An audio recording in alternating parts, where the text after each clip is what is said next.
Live. What's up, everybody? Welcome to the Run and Gun podcast for the 2026 first show of the year, Season 11, Episode 21. NFL playoffs have arrived, and we're into the trenches of the college football playoff. Transfer portal hitting like crazy right now. Some big names hit the portal, and the Pacific Northwest pissed off a lot of people up there with that nonsense. But we'll get into all that stuff. You know, big upset, massive upset, I should say. That happened right after we came off the air last week. I missed big time on that. Shout out Miami for winning. Shout out Ole Miss for winning.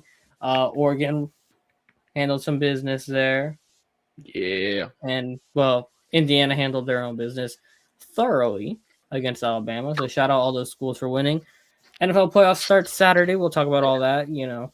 So, as always, be a friend, tell a friend. Like, share, subscribe. I really got nothing else to say. Peeps is out sick, y'all. So, you stuck with me and you stuck with Mr. Sasser on my left.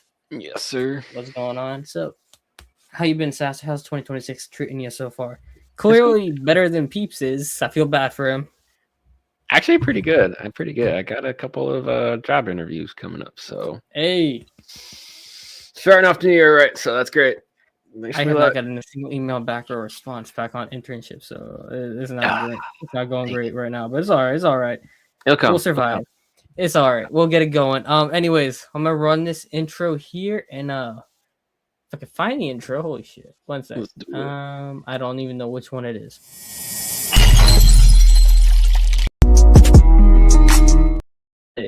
Oh wow! All right, this is a bad start to the year. I can't figure out which is the intro. Hey, this is JP. This is Ace. This is Dalton. And you are listening to. You are listening to the Run and Gun podcast.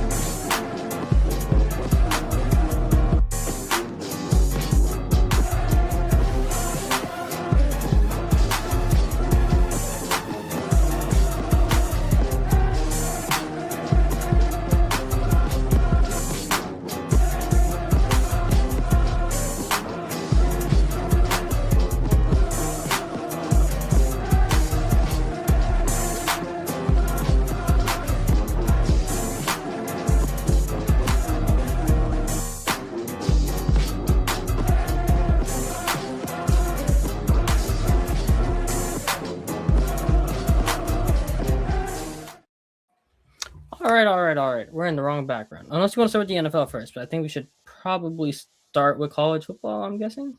Yeah, we can start wherever. We can start on NFL. All right, what one should we do? I'm debating on which background we should use.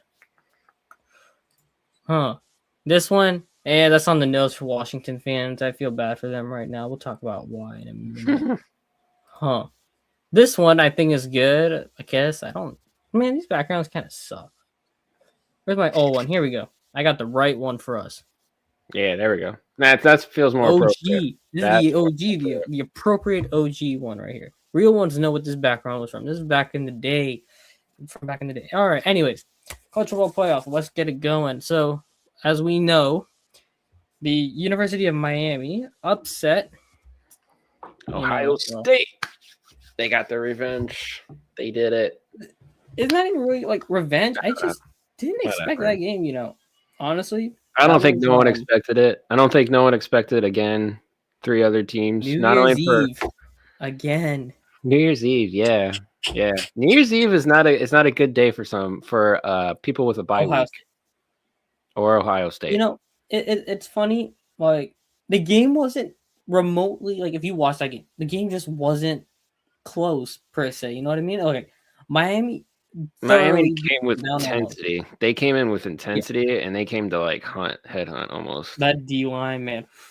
They were scary. Yeah, they were like, oh. I did not realize Ohio State's O-line was hurt, but I don't think, after seeing that, I don't think it would have made a difference. Miami's D-line is nasty. Ruben Bain, nasty man. Oof. Yeah. I would not want to play against them at all. No. Ruben Bain only had 1 solo tackle, 1 tackle for a loss, 1 sack.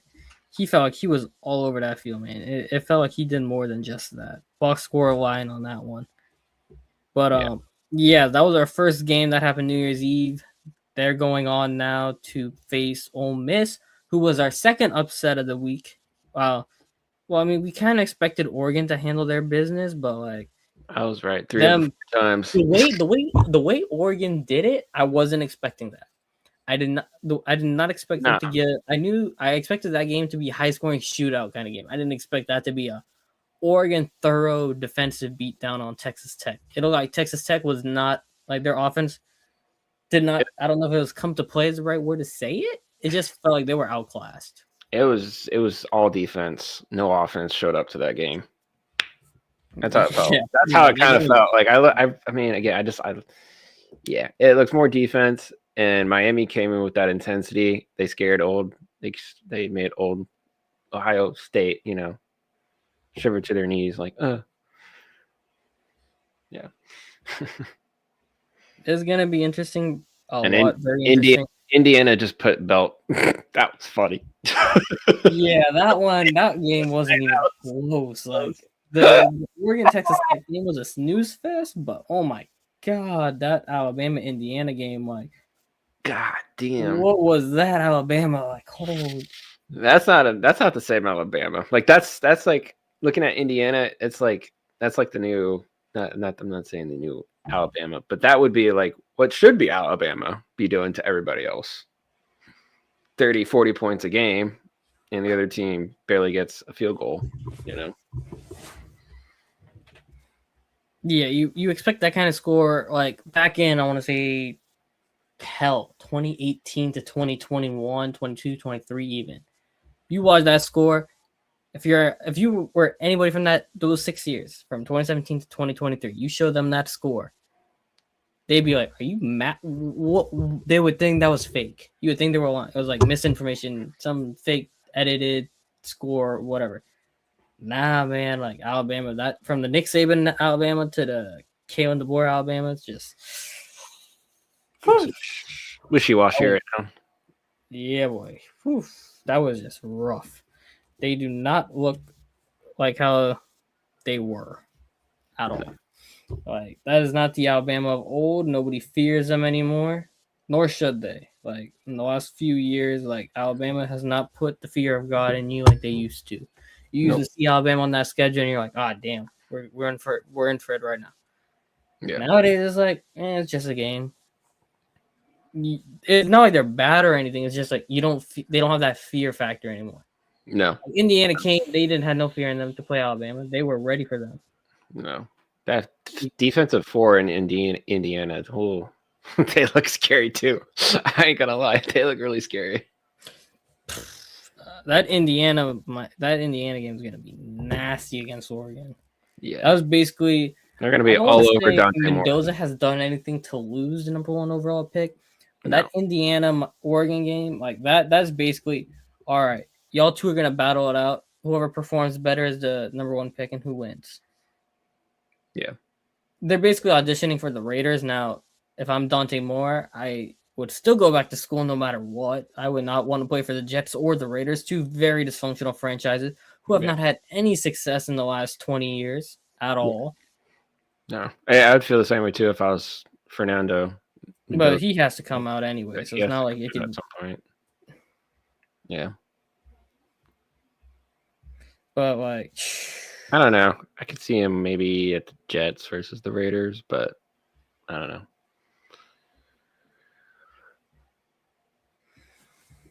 It's gonna be a fun game. I think that's the more potentially entertaining one. That Miami Ole Miss game is gonna be a bloodbath. I'm more. How do I say this? I feel like Indiana Oregon is gonna probably be like a thoroughly low scoring game, just like how Miami Ole Miss might be potentially low scoring. But I think that one has the potential for more fireworks than Indiana Oregon was, or is going to be, I should say. All their defenses showed up. It's just a matter of what offense can actually generate and something against those defenses. Yeah, I think Indiana looks the most promising. That's why I think I have them to win the Natty. over Miami. Like I would like the way I look at it right now, playoff like championship would be Indiana against Miami. That would be like my pick right there. Honestly, I'm gonna be with you on that one. I potentially see that happening too. My only thing is Trinidad Chambliss, man. Whew. This is the final game we're gonna talk about from the past week, where that man, when Ole Miss needed a play the most, the man made a play. Like that man came to play and he balled out against Georgia. Yeah, he did. Another school who they don't put the fear of God in you anymore when you see them on the schedule compared to what they were 2 years ago. Georgia, 3 years ago. Yeah, Georgia, Alabama. It's just kind of they have that factor now where it's just like, it's them. Since that transfer portal has like thoroughly hit now with like all the rule changes and whatnot, a lot of teams are getting the same level of talent and their D lines. Like Georgia and Alabama used to dominate the D line, right? Yeah. And that's where their bread and butter was, and that's why they had the fear of God with them. Now you're seeing Miami have the D line. You're seeing Indiana's have the D line. And Indiana didn't even recruit any big players. Like Indiana is like they just Signetti, who's just a demon of a coach right here. And I believe I have something with him. Any one of his screenshots where it's like I got here. Nick Saban on Kurt Signetti. I remember him telling me he was where he was going up, and I think that was a big drop from coaching in the SEC, but he wanted to be a head coach. It tells me a lot about the belief he had in himself and that he would take a job at the level at a place that hadn't had great success. But that's what he's done his whole career. Takes programs that weren't football hotbeds and turns them into winners. We've seen this with James Madison. We're seeing it with Indiana. And the man just wins. Yeah. Where there's a will, there's a way. Signetti's always going to win. Cue the music. All I do is win, no matter what. All right, let's not get copyright on it. But yeah, you get the picture. All the man does is win, and he wins in a good way. And he developed them the right way. And it's completely emotionless, too. The man just... The man just cold-blooded, stone cold. Just, I love that. Like, he's like that's a coach that puts the fear in everyone else. Nah, that man got fear into the players, into someone like the D line, Fernando and Mark Cooper and all of them. Like, whew, Sarai and all of them. Like that man got the fear of God with him right now. He got fog with him. Like, whew, Indiana, they got the coach. They got the D-line, They got the weapons, they got the running backs, and they got the quarterback. That's all you need to win. Yep. And they got it. They got it right now, I'd say they are the favorite, and I believe they are. Miami probably second with their D-line.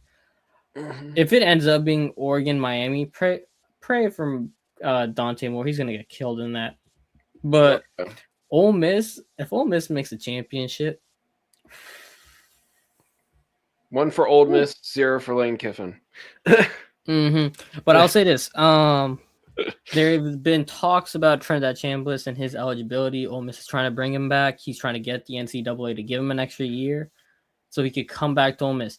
However, if Trinidad Chambliss lights up Miami's defense this weekend and beats Miami, goes to the Natty, and somehow beats an Indiana, this man is in top 5 convos no matter his size.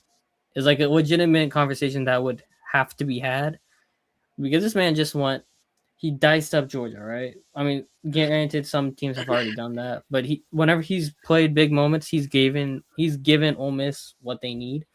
Oh yeah, and the throws he was making were NFL caliber throws. So you're like, hey man, if this man somehow pulls this off, right, and somehow wins this Natty or even loses, but he plays well in that Natty, conversation's got to be had, man. That is your potential, especially if Dante Moore goes back to school. You're like, hey, hold up, this man might be the second best quarterback in this class, potentially even the best quarterback in this class, even at the size of 6'1", 200 pounds. Yeah, it's kind of got that, like, I don't know. He kind of got the it factor when you watch him play. Like he got it with him. Yeah, like he got a clutch gene in him.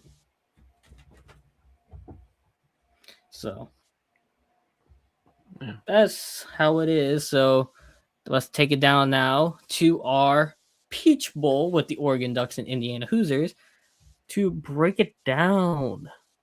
Or before you want to get into that, you want to talk about this, or you want to do picks first and then we talk about transfer portal wild stuff. We can talk about this for a little bit, yeah.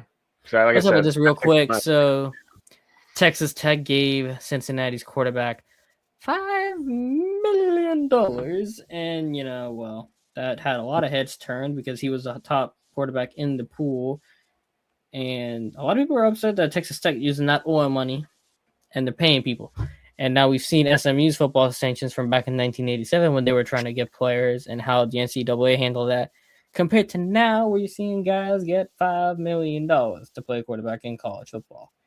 That's crazy. So it's funny how things work out like that, right? Yeah. So Brendan Sorsby, who transferred now, he's getting congratulations, $5 million. Shout out him, making some generational wealth right there playing college football. On the other hand, that sets wild precedences, as we have seen in the last, give or take, 36 hours. I want to say 24 hours. I'm kind of iffy on this. Damon Williams from the University of Washington has hit the transfer portal after signing a form of. Hold on, let me get my numbers right. I believe it's $5 million as well. God damn. Let me double check that here before I start yapping on stuff I have noted. So it's a whole mess of a situation, right? So Damon Williams signed a deal, an NIL deal with the University of Washington to come back this year in the mid $4 million range, right? According to ESPN's Pete Thamel, right? And what up, Ashton? Happy New Year. Peeps is out sick, so we are taking over. We're doing the load right now, starting the year off with a big weight on our shoulders, carrying this heavy load burden, however you want to say, we don't have no one to banter with, but it's all right. We're making it do. Gosh. So yeah. Damon Williams, he signed $4 million NIL deal and proceeded to hit the transfer portal the next day,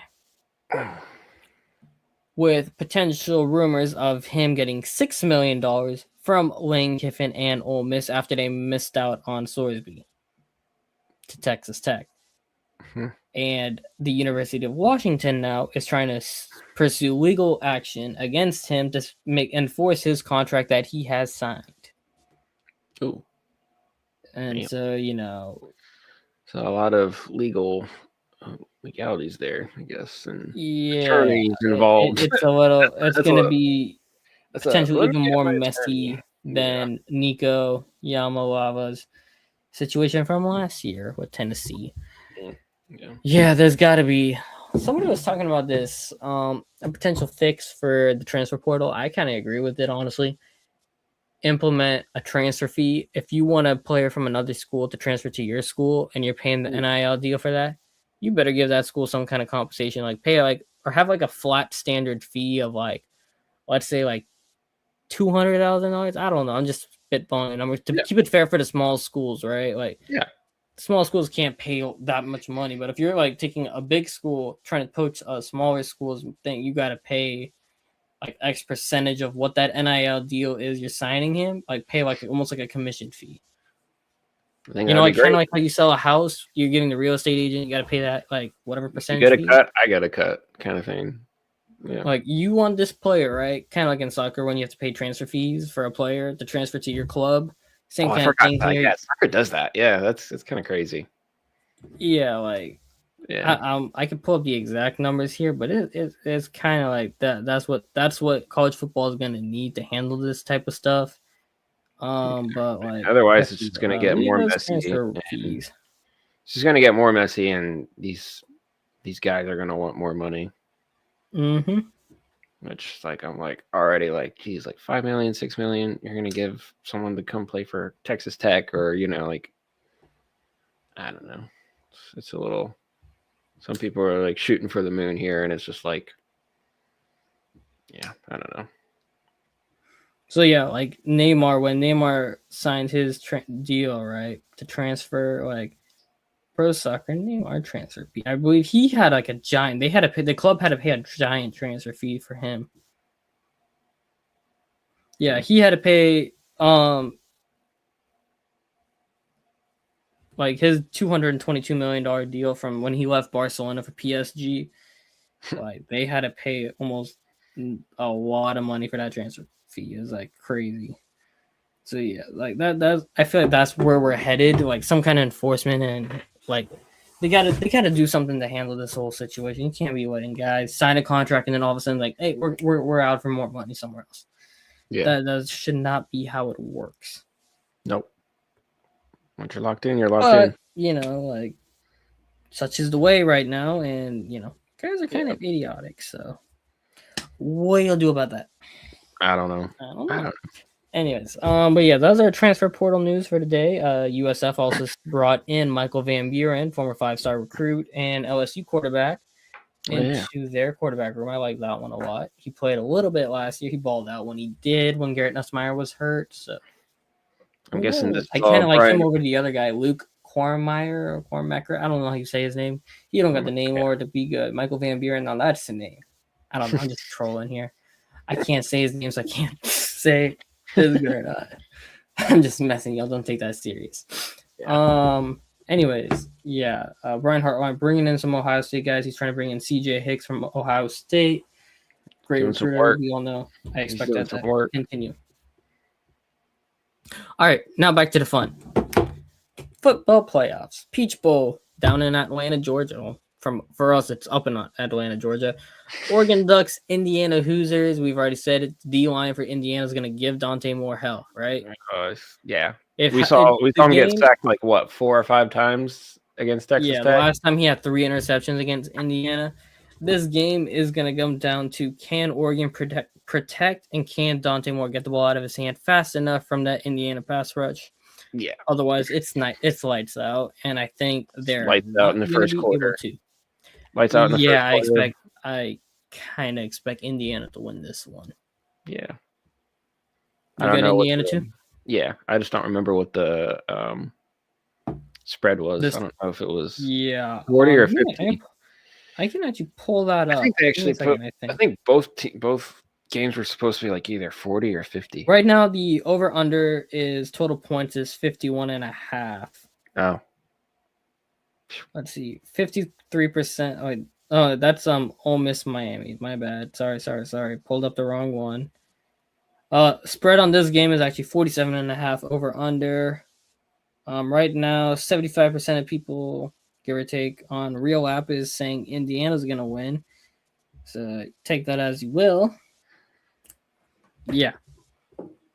So, yeah, it is gonna be interesting, I should say the least. Very, very interesting. But I think everyone's obviously favoring the Hoosiers. Yeah, so this is going to be Thursday. So this is tomorrow's Miami Ole Miss. Friday is going to be Oregon, Indiana. Spread right now is Indiana 3.5. Yeah. Now, for our next one, why is it not here? Did this man not send me it? Oh, crap. Give me a half a second here. Remove from studio. So, yeah. So, basically, I think Indiana's pass rush is going to kill him, and it's not going to be fun. No. Yeah, this man did not send me. It's going to be like record. Miami Ole Miss, bro. Oh, no, he did. It's just like a really funny photo, and you can't really see it very well. Okay, that's why I didn't see it. It's going to be like a record-breaking, like 6 sacks on Dante. Yeah, that's going to be rough. I feel bad for Dante. Dante Moore, please go back to school. Don't go to the Jets or the Raiders. Your career's going to die. Yep. Now, Fiesta Bowl. Everybody loves a good Fiesta down in Arizona. I remember when it was it Tostito Bowl? Fiesta Tostito Bowl? No, I think it was 2 different bowl games. Oh.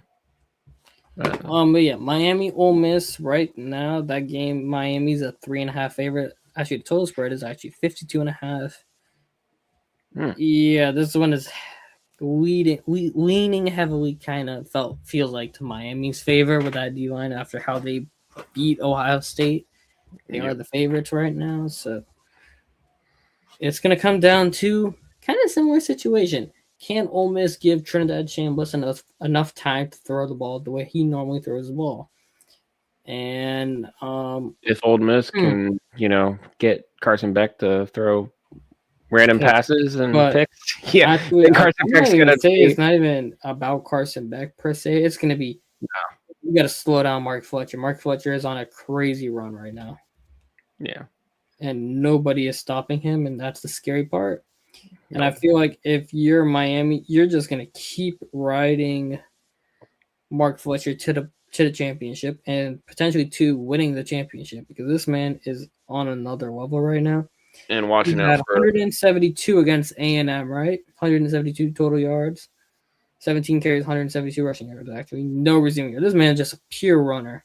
Damn. And 115 yards and a touchdown against Alabama. 2 catches, 25 yards, and a touchdown. Just keep riding the man. Feed him. Yeah. And then just do some really cool trickery plays or like just some playmaking stuff with Malachi Tony, and you're solid. Yeah, my concern is, right, Nate Frazier, when he played Georgia, when he played in Ole Miss, right, he had 128 total yards, 15 carries, 86 yards, almost 6 yards a pop, 3 catches, 42 yards in the air. Like, if that's what Zach Frazier is a very good running back does to you, like, I expect something similar from Mark Fletcher, and because of that, I'm going to take Miami in this one. Yeah, I'm taking Miami. They just look better defensively, especially after they played against Ohio. How they played against Ohio State. Yeah. Yeah, I agree. All right. But Trinidad can ball, so you gotta watch out. It would not shock me if Ole Miss wins. Don't get me wrong. No, it would not shock me at all. But I kind of expect Miami to win. I've slept on them enough. I think everyone has, especially in our last podcast. The bombardment of Miami. You can't rule out Miami. Look, Miami's here, guys. You guys can calm down now. Yep. Yeah. 'Tis the way of how it rolls. All right. Arizona? Somewhere in Arizona? Yeah. It's going to be... Starting off to the NFL, I don't want to talk about the playoffs just yet. We got to talk about some of the stuff that happened in Week 18. Tyler Loop sold Lamar again. It's every year with Lamar. I don't even want to say it's not even his fault, bro. That man took over that fourth quarter. You watch that fourth quarter, and you're like, oh my God, Lamar is just going insane right now. And then he gives them a shot to win. He puts them all the way down to the 20-yard line, 13 seconds left, with a timeout. What does John Harbaugh do? He calls it and knees it out to go and kick the field goal. You got to run another play. Just run it with Derrick Henry. Give him Derrick Henry the ball. Let him get a little bit closer, and then call your timeout. Instead, you have... No, we will just kick it from 40 yards. No, try to get closer. Make the kick easier. You know your kicker struggles from deep. Get closer. Instead, you have Fruit Loops go and do it. Oh my God, Fruit Loops. Hey, Fruit Loops is better than whatever Tower Loop is cooking. Because no, his last name's Loop, so it's Fruit No, Loops. I know. I'm saying Fruit Loops is better than whatever Tower Loop is cooking. Yeah. But that was just I don't know. That kick, I saw it and I was like, I mean, the hold, everything, it was like everything was there. It was just execution by the kicker was not his there. Torso, his movement. I'm like, oh, They said they had a priest went and blessed the end zone that he kicked on for the Steelers, and that's why he missed. I'm like, bruh, Steelers been using devil magic for years. I don't know if it's the priest helping them. No. Bro, Mike Tomlin devil magic. I was going off about this last year. And what happens this year? Mike Tomlin devil magic strikes again, bro. They had a meme, it was like, they had the two outside of the uprights was fire Harbaugh, and in the middle was fire Tomlin for a Tywoop's kick. If Tywoop hit the field goal, Mike Tomlin would have got fired, and if he missed, Harbaugh was getting fired. And well, as we can see, John Harbaugh got fired instead. For him, the Bucs are genuinely idiots for keeping Todd Bowles. Yeah. That's the only way to say it. They announced they're keeping Todd Bowles, so they're not in on Harbaugh. If I'm Harbaugh, bro, I'm taking that Giants job so fast. Giants, really? Jackson Dart's a very good quarterback. You got a pretty good you have a very good D-line. Not pretty good. You have a very good D-line right there already set up. You have the number 5 pick, I believe. Yeah, number 5 pick in the draft. That's a pretty good situation. Now, what you're going to do with that, who you're going to put around you, depends. Miami's another one. They haven't got rid of Mike McDaniel, but they're apparently sniffing around Harbaugh. I don't know. Atlanta's gonna try maybe to get him. I doubt it. Yeah. Another one bites the dust. Radio Raheem Morris, freaking Radio Rush. Radio. I missed that video. But hold on, we got to do it at least once. Is it not here? Oh man, that sucks. I told you. Yeah, it's not. That actually sucks. I wanted to play that video so bad, but it's not here. Oh well. But yeah, like, what are we gonna say about this? The Falcons, they cleaned house. Like, Raiders got rid of Pete Carroll. Now, Harbaugh, I don't know. The Raiders just haven't had success. Like Tom Brady, I can feel like Tom Brady's a guy who can convince a GM to go and say John Spytek to say, hey, you know what? Harbaugh's a pretty good coach. Let's go get him. He's the best coach on the market right now. But I don't know. The Raiders, they were saying Brian Flores, but I doubt that. You're not giving Brian Flores a rookie quarterback. Like, no. We saw what happened with him and Tua. That's just not going to work. No. He needs a veteran QB. So I doubt that's played there. But coaching carousel is kind of interesting this year. There's no Ben Johnson this year. There's no Liam Cohen this year. No, they very well potentially could be, but there's no clear cut. Okay, that's a head coaching candidate. First one who's going to get called for an interview like Ben Johnson was. That's not the hot commodity. There is no hot commodity this year on the offensive side. No. Yeah, Panthers won the NFC South thanks to the Falcons, and like Bucs fans had no shame for that, rooting for the Saints. I felt like, bro, like you want to say you're the rival, but you don't root for your rival to get into play. Like, nah, like Stank said it best. Stank said he was never rooting for the Saints. He's right. I agree. I would never root for the Bucs or the Falcons or the Panthers. Actually, well, man, the Panthers, I really don't care. I liked Cam. He wasn't that bad. Panthers never did mean anything wrong. Falcons and Bucs just like, whatever. Especially the Falcons. After Falcons. Anyways, yeah, pretty much. That's how it rolls. Anything else on this? Yeah, here we go. For Todd Bowles getting his job. So, past 4 seasons, Jacksonville Jaguars have gone through, I believe, Urban Meyer. They've gone through Doug Peterson. Who else? And now Liam Cohen, obviously, right? They are 35-33 somehow. Miami Dolphins with Tua and all his concussions are somehow 35-33. The Tampa Bay Buccaneers have 3 division titles in this same span. I thought it was 4. And a Super Bowl. No, wait. Super Bowl was 2020, not 2021. 2020. So a playoff appearance. So the Bucs have the same amount of playoff appearances as the Jaguars, and yet are 35-33 because they've won the division on 8 and 9 wins each. Like, the man has not, Tom Bowles has not won and said, wow, he's a really good coach with the Bucs team. He's inherited a very good championship team, and he has not done anything with that since. No. But I digress. Now, enough of that nonsense. We're going to talk about the good stuff. The first game of the playoffs, I present to you the Los Angeles Rams at the Carolina Panthers. This is the Carolina Panthers' first playoff game since Cam Newton's era. So, like, what, 2014, 20? No, I think someone said it the other day. 2015 or so, yeah. 2016. It's the first time in 10 years the Panthers have made the playoffs. Damn, 10 years. Damn, 10 years ago. Oh, God. Literally when, actually, that was right around the era of when everyone used to dab, because that's what Cam Newton used to do. Anyways, yeah, this game, a lot of people saying the Panthers shouldn't have been in the playoffs because, they have a losing record, obviously. They did not play great against Tampa, obviously. Yeah. And Bryce Young is very inconsistent when he has played. He's still learning. Oh, God. Bro, I on you, young. This is like what our thoughts are on this game. I'm trying to hype this game up, but I can't, bro. I'm sorry. We can't hype up the Panthers. I mean, obviously, the Rams are going to win, so. I'm going to try. Let me lock in real quick. Let me hype up these Panthers, right? Carolina Panthers. Right. Carolina Panthers have already beaten the Los Angeles Rams this year, right? It is very hard to beat a team twice. You've already seen this. It is very hard to beat a team twice. True. However, when Bryce Young has needed to step up he has played outstanding football, and there are 3 modes for him. He has played either like the worst quarterback in the league, he has played like the worst quarterback league in the first half, and played like the greatest quarterback ever in the second half, or he has played like the second coming of Drew Brees the entire game. Those are the 3 modes of Bryce Young, right? And now the question is, which one of the 3 are you getting in this game against the Los Angeles Rams?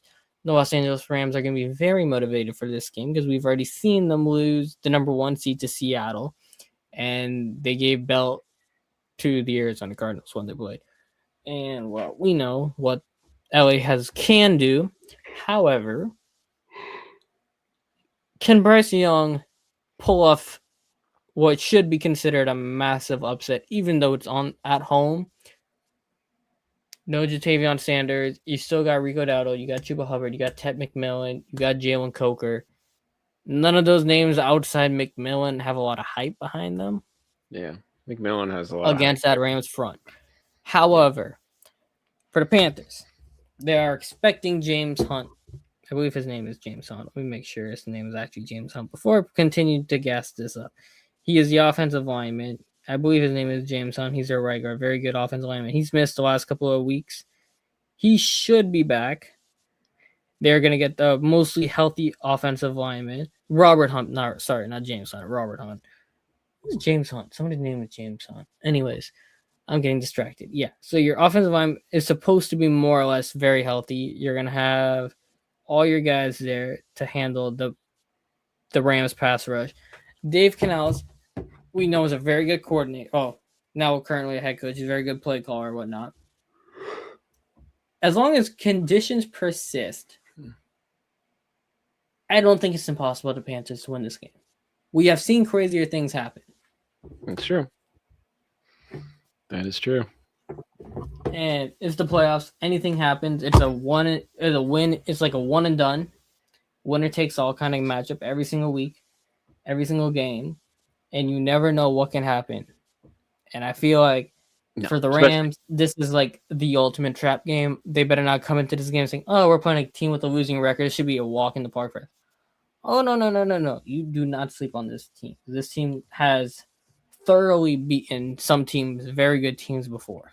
And they beat you once, so they could do it again, possibly. Exactly. They could possibly do it, and just can't rule that out. So,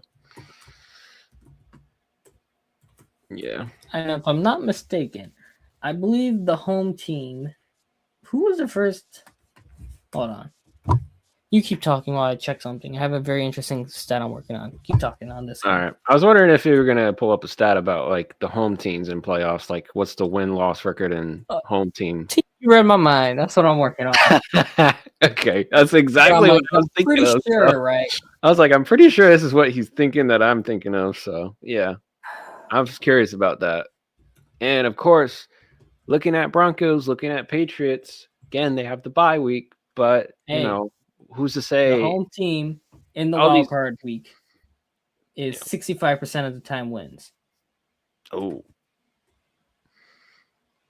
And I go back in 2010 when the Seattle Seahawks were 7-9 and were playing Super Bowl favorite New Orleans Saints, and the Beastquake happened.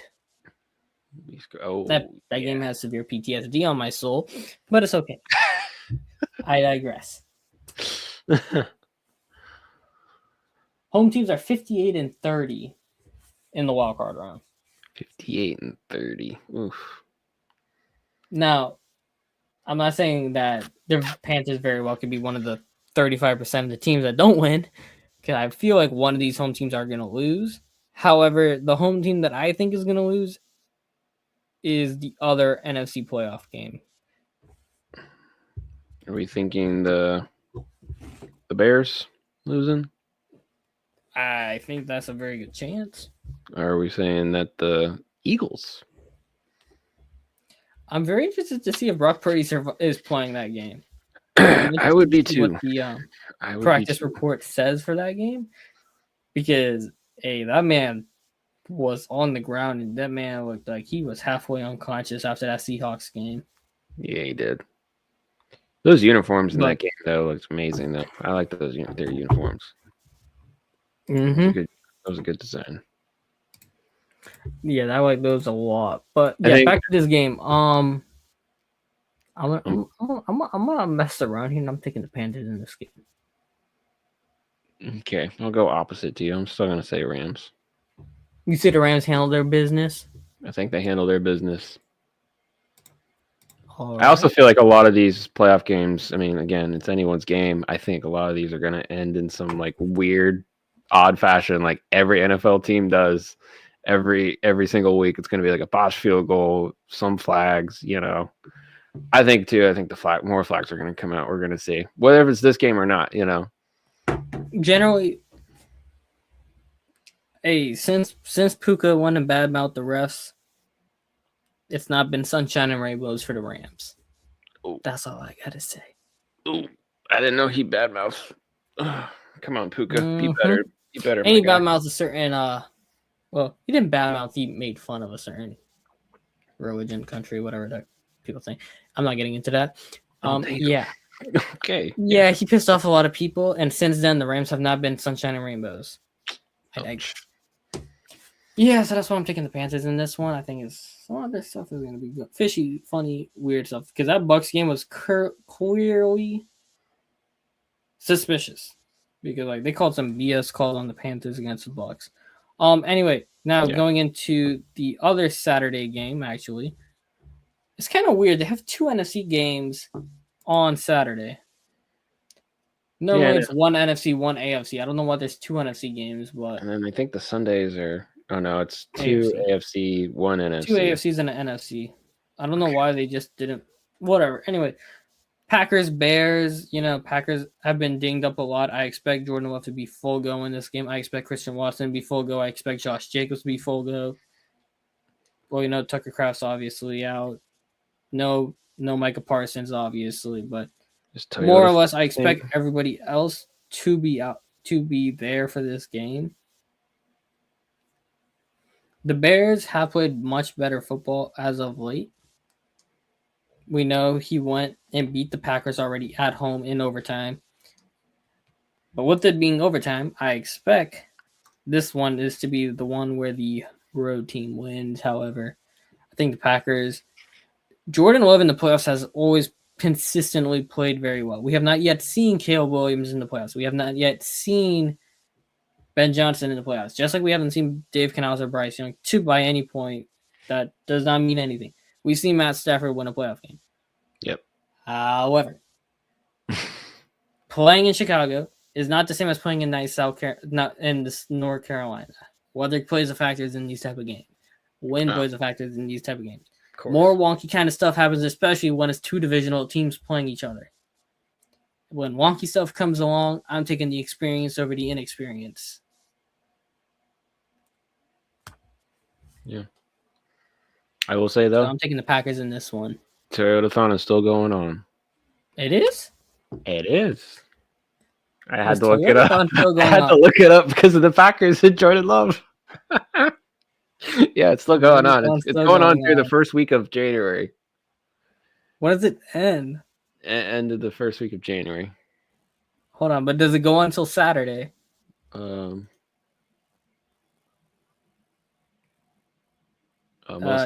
5th. Damn, Toyota-thon's gonna be over. Ooh. Crap. Dang. Uh-oh. I'm still good. I'm still taking the Packers. I've seen Jordan Love ball out in the playoffs. I'm taking the Packers. Yeah. Especially when it's a divisional game, wonky weather. I might go opposite to you this time again. I want to go Bears. We're going opposite on all these playoff games. I'm going to be wrong on all of them. Don't worry. I'm going to be wrong too on half. I feel like we're going to be wrong on half of these. So, yeah, something about the Bears though. Ben Johnson, Caleb Williams. I'm doing it again. I am not letting Dennis Allen win a playoff game. Hell no. I can never pick Dennis Allen to win a playoff.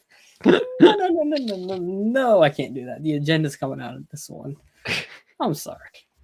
But it's a new Bears. It's a new Bear team. Like they showed up this year. They got some impressive wins, some wins that were like, oh, that should have been a loss, but they somehow won. They somehow crawled back and won. So, yeah, I think they proved a lot, and I think they could even come back even stronger next year, even if they don't get all the way through. I agree. I can see that. I think next year I'll take more faith in them. I don't know. But hey, they got the Pope blessing them, so you never know. Just depends on how they do in the draft. You know, if they could get. Damn, actually, they got the Pope on their side. Dang. The Pope? The Bears. The Pope's from Chicago. Damn. Oh, yeah, that's right. He's from Chicago. Yeah. Ah, crap. They got holy magic. They don't got devil magic. They got holy magic on their side. Yep. Man, I'm still taking the Packers, though, but I feel like the Bears are probably going to win that game. They said, with God as my witness, they're going to win. We're screwed. Anyways, now to the AFC side of the picture, the New England Patriots are facing the Los Angeles Chargers. We have seen Justin Herbert consistently falter in the playoffs. Is this going to be any different? We've seen Mike Vrabel show up and put out a tremendous performance in the playoffs as a coaching team. However, those teams did not have Stephon Diggs choking a girl and Christian Barrymore hitting a girl, so you never know. And they're still playing. Why? That's the way it rolls. Yeah, no, it's just like... Now, Rashee Rice is a terrible human being and probably deserves to be in jail for the rest of his life, but whatever. Different case. Same kind of thing. Anyways, back to this. Yeah. Actually, this is going to be the night game. Starting this a little backwards. Oh, well. Oh, man. Oh, well. It's okay. Anyways, yeah. So this game is going to come down to, can the Chargers protect Herbert long enough to cook? And can Jim Harbaugh outcoach Mike Vrabel and Drake May? How is Drake May going to do in his first playoff game? I think he's going to show up. I think he's going to ball. I think he's going to show up. No, I do think Chargers defense is going to show up as well. The question is Justin Herbert going to throw 3 picks again? Yeah, I don't know. Like, I'm taking the Patriots in this one. Patriots. I'm gonna guess. I'm gonna just do a spitball. I'm gonna say some numbers. I think Drake May's gonna throw for like 220. I'm gonna say 220 and how many TDs? 2 passing, 1 rushing. Ooh, all right. 222 TDs and a rushing touchdown. Interesting. I think he's gonna take the first touchdown himself. He's gonna hype up his team. He's got to get the team behind his back, so he should be the one to just get that rush touchdown in and be like, "All right, guys, let's go. Let's lock in." This is gonna be a very interesting game for sure, especially at night in Foxborough. Gonna be cold. And cold for the Chargers. So that's the thing. Hey, yeah, you're going all the way from the west to the east like that. Cold. Yeah, that's gonna be a hard one for you Chargers. Get ready for that first round exit. I know how California people are, and especially LA people. They are like, "Oh my God, what is this? It's cold. I can't get it. I can't." Yeah, they're not gonna last. All right, now for the 1 o'clock game, I mixed them up. Buffalo Bills and Jacksonville Jaguars. I'm gonna say it straight. The Buffalo Bills offense goes as James Cook goes, who's the NFL leading rusher and whatnot. However, the Jacksonville Jaguars have only allowed 1 running back to get over 75 rushing yards on them for this season. And I believe, if I'm not mistaken, that was... Hold on. Wait, I'm on the wrong way. I believe that was Jonathan Taylor 2 weeks ago. 3 weeks. Yeah, Jonathan Taylor had exactly 70 rushing yards. Damn. Tony Pollard had 48. Denver, I don't think... RJ Harvey had 50. Yeah.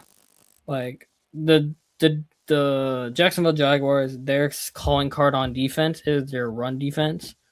And the Buffalo Bills calling card for their offense is the run game. Because without the run game and James Cook, the offense doesn't go anywhere because they don't have the weapons on the outside to beat you. And because of that, I'm going to say the Jacksonville Jaguars win this playoff game. We've seen Trevor Lawrence in the playoffs. He's actually played pretty good in the playoffs. He's won a playoff game, came back against the said Chargers, and has won. That's right. Liam Cohen's got a dog factor in him. And I know a lot of people are saying, you got no Lamar, you got no Burrow, you got no Mahomes. If Josh Allen does not win a Super Bowl this year, when is he? I'm going to say never. I'm going to say, at this point, he's kind of like at the point where he's just like, I'll accept. They just don't have the weapons on the outside to win. That can win one-on-one when they need them to. No. To beat the Jags. No, they don't. Yeah, no. I mean, it sucks to say it, but yeah, I agree with you. I honestly think the Jaguars are going to win this one. As much as I want to see, Josh and the Bills actually win a championship for once, especially since you don't have to worry about Mahomes. Like, I feel like he has probably Mahomes PTSD or whatever. But since you don't have to worry about that, it's like, okay, like everything you should think should be a cakewalk, but no, I don't think it's going to be that way. I'm going to add another thing too. So yeah, I was talking about the running game thing. Yeah, the only time the Jaguars have 270-yard plus rushers this year, and both of them were by Jonathan Taylor, who hit 74 and 70 yards. James Cook is in for a long day, and he's going to have to do most of the work, I think. And I don't know if he's going to be able to surpass that to be able to give Josh Allen enough ability for that play action to be effective. Yeah. So that's why I'm taking the Jags in this game. And I don't know. I just feel like this one, I feel like the Jags got it. Yep, I agree. But I feel like Josh Allen can go above and beyond, like take over a game, but I don't know if he can do it with the supporting cast he has right now currently. No. Like compared to like when he went band for band with Mahomes out 1 year, right, and went to overtime, like he still had Stephon Diggs on that team. He had Gabe Davis giving a Jerry Rice type playoff game. Yep. He got Brandon Cooks, and that's his number one wide receiver right now on the outside, who's like 34. So yeah. Probably must say, yeah. So. Anyways, all right, to the other NFC game, the final NFC playoff game. The San Francisco 49ers are heading over to the city of brotherly love to face the Philadelphia Eagles in a 4:00 matchup in Philadelphia. We will be having the San Francisco 49ers defense matching up against Saquon Barkley, Jalen Hurts, A.J. Brown, and Devontae Smith. This game, however, is going to be featuring a lot of interesting factors here of how is Jalen Hurts going to perform. We have seen Jalen Hurts consistently perform in big games. We have seen Brock Purdy be injured in the NFC Championship game, and I'm getting tired of that voice, so we're back to the normal voice. Brock Purdy looks like he died on the field against Seattle. Yeah, I don't know what form of Brock Purdy we're getting. If Mac Jones played this game, I would have more faith in the San Francisco 49ers, ironically enough. But with Brock Purdy playing, that's Philadelphia defense looking at how they have been looking with Jalen Phillips coming into the picture. Yeah, I'm saying Philadelphia is winning this one. Yeah, I mean Cooper DeJean too. I mean, can't rule out that guy. But yeah, all those people in the back, and yeah, definitely Philadelphia. Definitely the Eagles by a lot. Good man. All right, by a lot. Maybe. But maybe. Yeah. All right. Yeah, because in their last couple of weeks, they kind of played inconsistent a little bit, where they had some like Philadelphia fluky wins. Philadelphia's kind of funny with that, because like fluky wins. You watch them all the they've had this year, right? They get very fluky towards the end. Hey, I mean Devontae Smith, did he get enough yards or did he just fall short? He did get his 1,000 yards. So they had two 1,000-yard receivers, one 1,000-yard rusher, and Jalen Hurts threw for, I believe, 4,000 yards, if I'm not mistaken. Let me double check that to be sure. Jalen Hurts, 3,200 passing yards. Yeah, sorry, not 4,000, 3,000.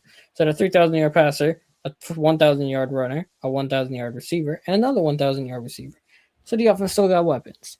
And the San Francisco defense, we know, is dinged up. They are hoping they can make it to the NFC Championship game to get Fred Warner. I don't think they get out of the first round. See, I'm going Philadelphia in this one.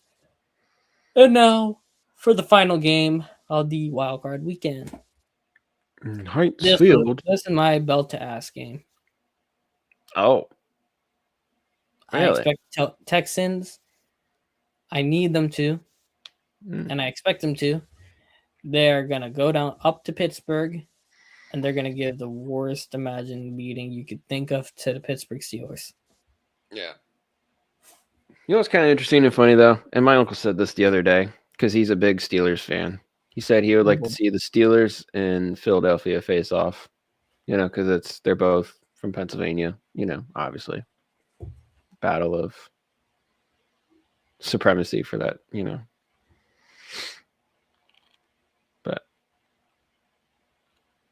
yeah, I'm still gonna go with Texans though. But yeah, it's gonna be a first round exit for the Steelers. I expect that. We've seen Aaron Rodgers when he plays a very good pass rush, he struggles because he can't get away. Bro, you facing Will Anderson on one side and Daniil Hunter on the other side. Buddy, you're cooked. You're not facing that crap Ravens defense. You're facing Will Anderson, Daniil Hunter. You got Derek Stingley's going to be on DK Metcalf probably the whole game. And you got Kamari Lassiter on the other side and Kalen Bullock in the back and Jalen Petrie in the middle. What Alshire? Have fun with that. So yeah, I'm taking the Texans in that game. Now TJ Watt and Alex Highsmith might give CJ Stroud some trouble. But so if you think this is going to be the game that's going to be BTA, what do you think is the game that's going to be like a field goal, a snooze fest, and then maybe also like a game that's going to be like a shootout? I think Green Bay, Chicago, 100% is going to be a one-score game. LA, Carolina is going to be a one-score game.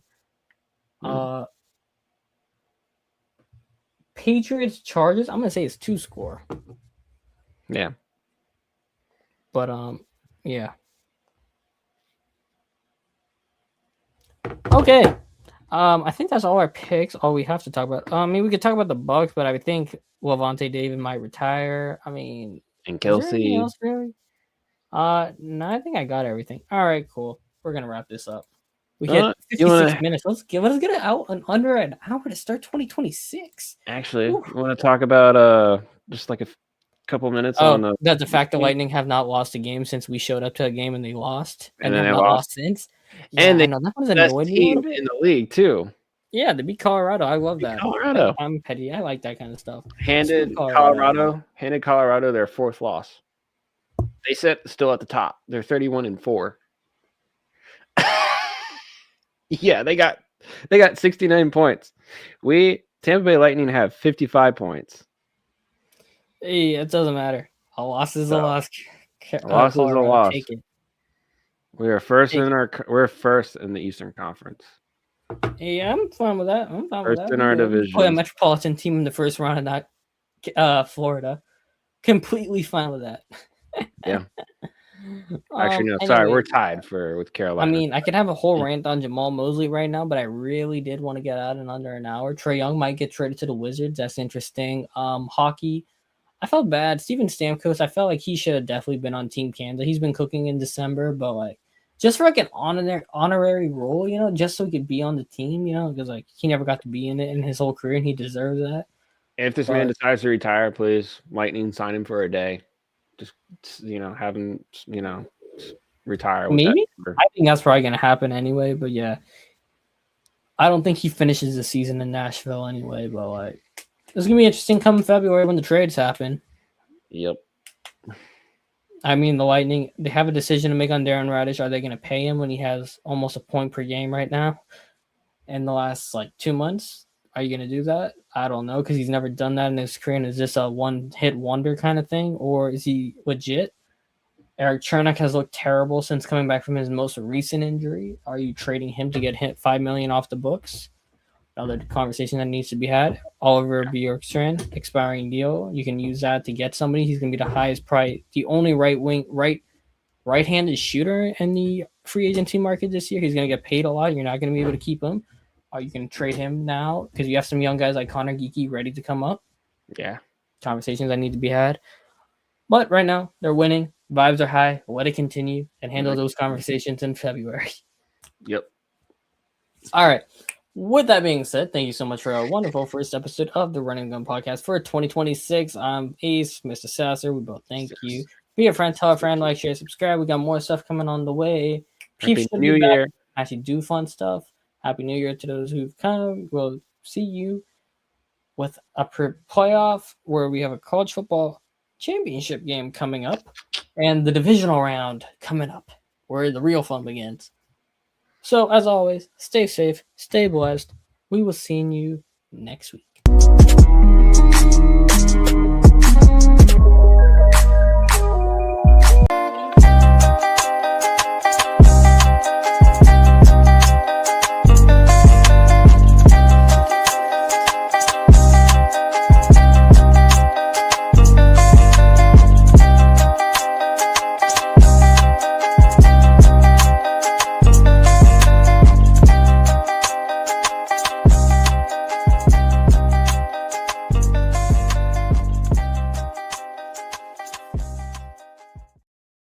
That was funny.